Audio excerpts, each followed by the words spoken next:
Halo, welcome to another Messed Up AI.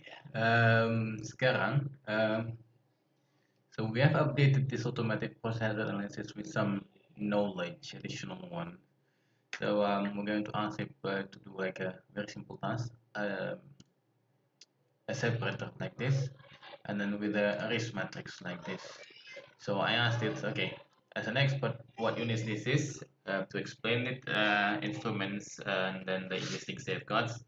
And then this is its response, which are quite nice. And then I ask it to yeah, create a HAZOP study, and then it creates this table. And then I ask it to get the risk matrix in it because there is no risk matrix. It's like some medium stuff like that. So we get this category, and then create it in a HAZOP document, in a Word document, and this is how it creates that. So, which is a good start, right? At least it's an upgrade.